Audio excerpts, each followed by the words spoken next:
The battlefield lies silent, the smoke from 1,000 fires curling into the twilight sky. A single figure stands amidst the carnage, blood dripping from their blade. They are not a villain, nor a monster, but a hero, a savior. And yet, as their shadow stretches across the wreckage, you can't help but wonder, was the cost of their heroism too high? What if the one who saved the world also came close to destroying it? Our first tale begins with a man whose strength was unmatched, but whose rage turned to triumphs into tragedies. Heracles, the hero whose victories came at a price no one was willing to pay. Heracles' name is synonymous with strength and glory, but his story is far from heroic in the way we often imagine. This is the man who performed the 12 labors, slayed the Nemean lion, and captured the golden hind of Artemis. But behind his legendary feats lies a darker truth, one soaked in tragedy and destruction. It all begins with Hera, the queen of the gods, who despised Heracles simply for being the illegitimate son of Zeus. Hera's hatred led her to curse Heracles with fits of uncontrollable rage. In one such fit, Heracles killed his wife and children, a crime that would haunt him for the rest of his life. Think about that. A hero who's supposed to save lives, driven to destroy the very people he loves. Even his celebrated labors weren't as noble as they seemed. Take the Hydra, for instance. Sure, Heracles defeated the monster, but he also poisoned a nearby river with its blood, leaving the land uninhabitable for years. Or the Ceryneian hind, a sacred creature of Artemis. Capturing it wasn't just a test of skill, it was a direct act of defiance against a goddess. His heroism often left a wake of destruction that nobody talks about. And yet, Heracles' story isn't just about his flaws. It's about redemption. After the tragedy of his family's death, he took on the labors, not for glory, but to atone for his sins. But even in his redemption, the danger of his strength was a constant shadow. Imagine being so powerful that your greatest enemy isn't the monsters you fight, but yourself. From ancient Greece, we sail north to the icy shores of Scandinavia, where another hero's tale unfolds. Beowulf, the warrior king, was a man of unmatched bravery. He fought monsters like Grendel, the creature that terrorized Hrothgar's kingdom, and Grendel's vengeful mother. His deeds were the stuff of legends, his name celebrated across the land. But here's the thing about Beowulf. His heroism was driven by something far more dangerous than any monster, his obsession with glory. For Beowulf, every fight was a chance to prove his strength, to etch his name into the annals of history. He didn't just fight monsters because it was the right thing to do. He did it because he wanted to be remembered. This obsession reached its peak in his final battle against a dragon. By then, Beowulf was an aging king, his body weary from decades of war. He could have sent younger warriors to face the beast, but he chose to fight it himself. Why? Because he couldn't bear the thought of someone else claiming the glory. He defeated the dragon, yes, but at the cost of his life and the safety of his kingdom. With their king gone, Beowulf's people were left vulnerable to invasion, a grim legacy for a hero who sought only to protect them.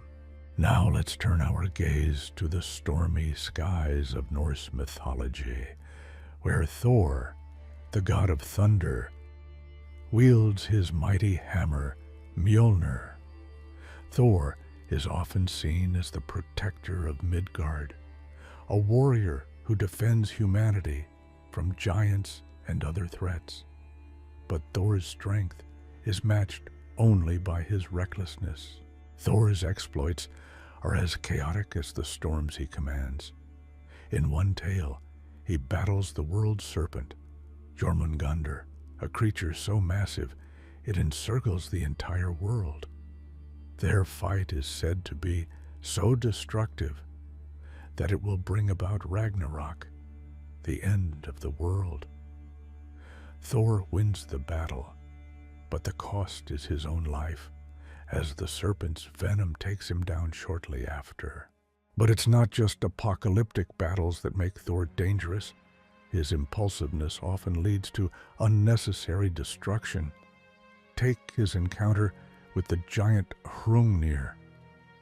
Thor kills the giant in a fit of rage, but in doing so, he sets off a chain of retaliations from other giants, leading to more bloodshed and chaos. For all his power, Thor's inability to think before he acts makes him as much a threat as the enemies he fights. And yet, Thor's flaws are also what make him relatable. He's not a perfect god. He's a being of immense power, struggling with the same impulsive tendencies that plague humanity. In his story, we see the duality of heroism, the power to protect and the potential to destroy.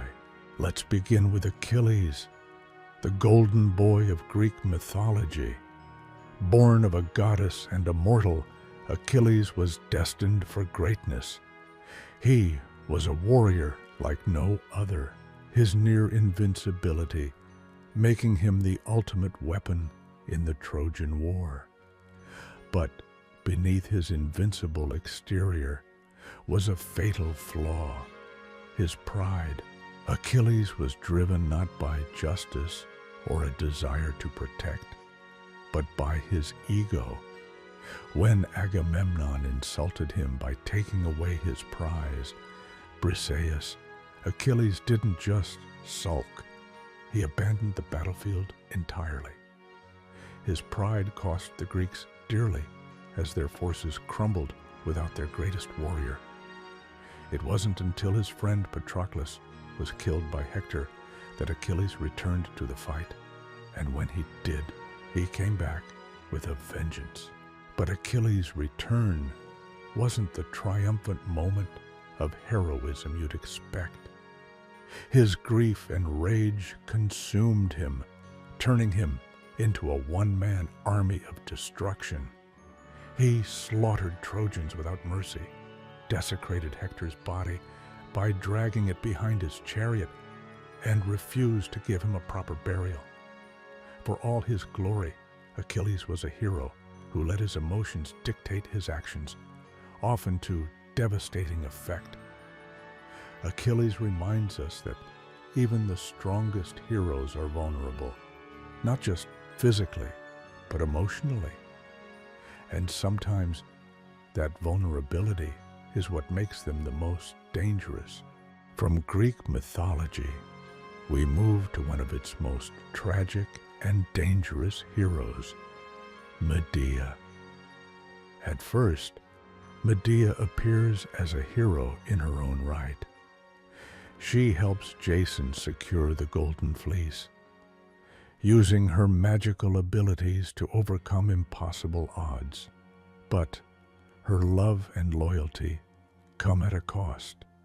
She betrays her family, her kingdom, and even her own morals to aid Jason. However, Jason's betrayal turns Medea into something far more dangerous. When he abandons her for another woman, Medea's love turns to wrath. She becomes a force of pure vengeance, killing Jason's new bride with a poisoned dress and murdering her own children to leave him utterly broken. Medea is a reminder that heroes aren't always virtuous. Her actions are monstrous, yet they stem from a very human place: the pain of betrayal. Her story forces us to confront an uncomfortable question. At what point does a hero's pain turn them into a villain? Next, we travel to Chinese mythology and the legendary tale of Sun Wukong, the Monkey King from Journey to the West. Sun Wukong is the ultimate trickster hero, a being of immense power and mischief. Armed with his magical staff and immortality, he challenges the heavens themselves, defying gods and demons alike. But here's the thing about Wukong. His arrogance makes him a constant threat.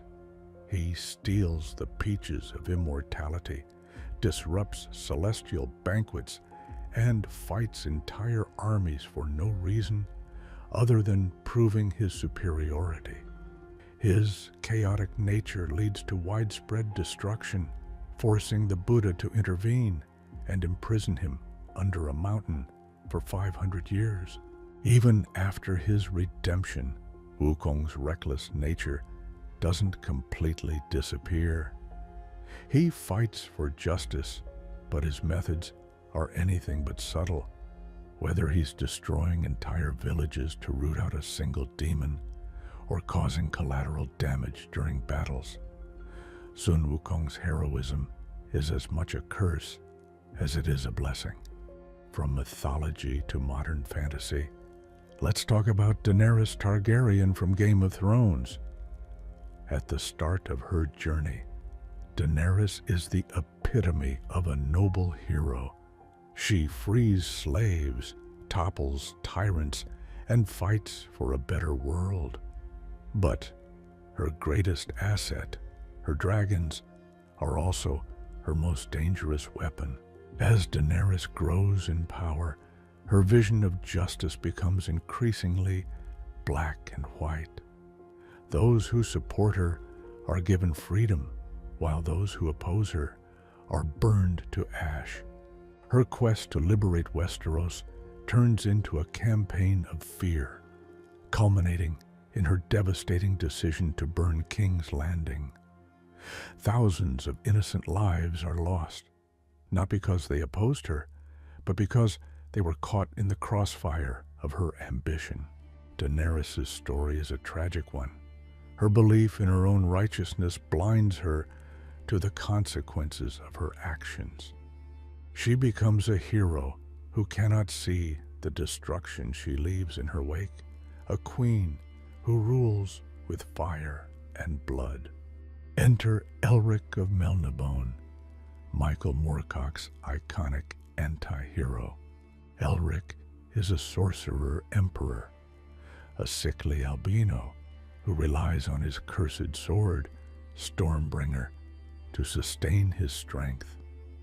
Stormbringer isn't just a weapon, it's a sentient blade that devours the souls of those it kills, often against Elric's will. Elric's story is one of constant tragedy. He uses Stormbringer to defeat his enemies, but the sword's insatiable hunger leads to unintended deaths, including those of his closest allies. Every victory comes at a terrible cost, and Elric is haunted by the lives lost because of his reliance on the blade. What makes Elric so dangerous is his awareness of his own flaws.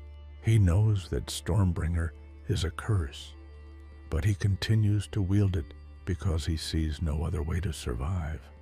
His heroism is tainted by the knowledge that his actions, no matter how noble, will always bring destruction. Achilles, Medea, Sun Wukong, Daenerys, and Elric. What ties them together is their duality. They are heroes whose actions often mirror those of the villains they fight. Their flaws, whether it's pride, vengeance, arrogance, or ambition, make them unpredictable forces of nature. They save worlds, but they also scar them. These heroes remind us that power alone doesn't make someone a savior. It's how they wield it the choices they make, and the lines they're willing to cross. But sometimes the line between hero and villain isn't a line at all, it's a circle.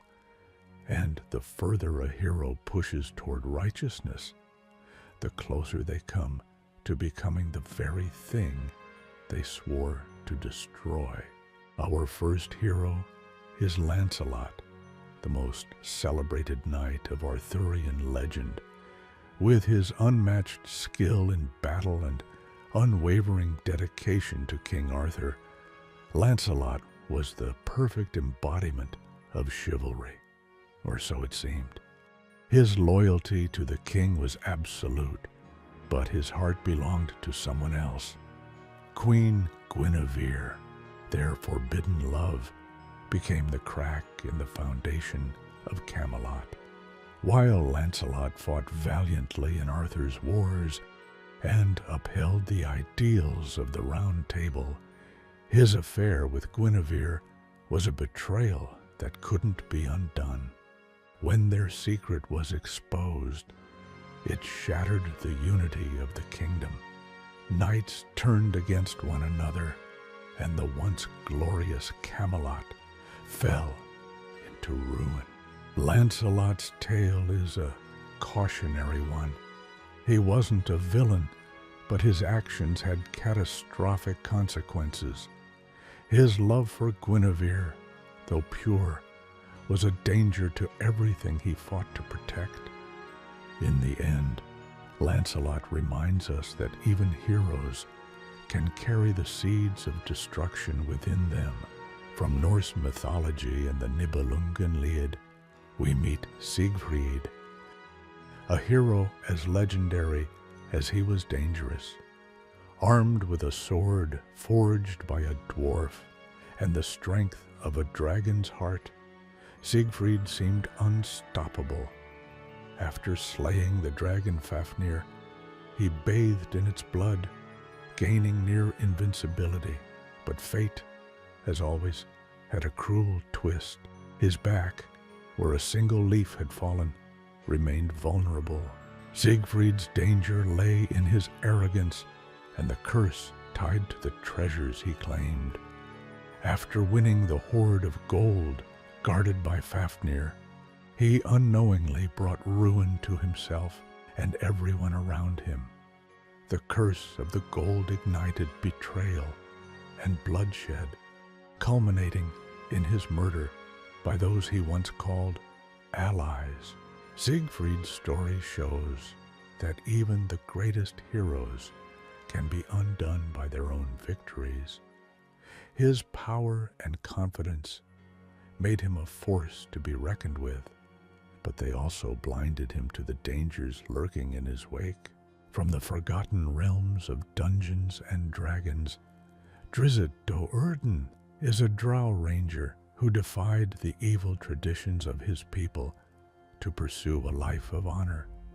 With his twin scimitars and unmatched combat skills, Drizzt became a hero among the surface dwellers, but his past was never far behind. Drizzt's danger lies not in his strength, but in the relentless pursuit of him by those who wish to drag him back into darkness. His presence draws assassins, enemies, and destruction wherever he goes. Those who align themselves with him often become collateral damage in the endless war between Drizzt and his drow kin. What makes Drizzt so compelling and dangerous is his internal struggle. He constantly questions whether he can truly escape his past, or if his very existence brings more harm than good. In many ways, he's a hero whose own story is a ticking time bomb, one that threatens to explode at any moment. Next, we turn to Rand al'Thor from Robert Jordan's The Wheel of Time. As the dragon reborn, Rand is prophesied to save the world from the Dark One. But here's the catch. He's also destined to lose his sanity and destroy everything he loves in the process. Rand's power as a channeler of the One Power makes him a force of nature. He can level cities, decimate armies, and bend reality itself. But the constant pressure of his destiny and the madness creeping into his mind turns him into a volatile figure.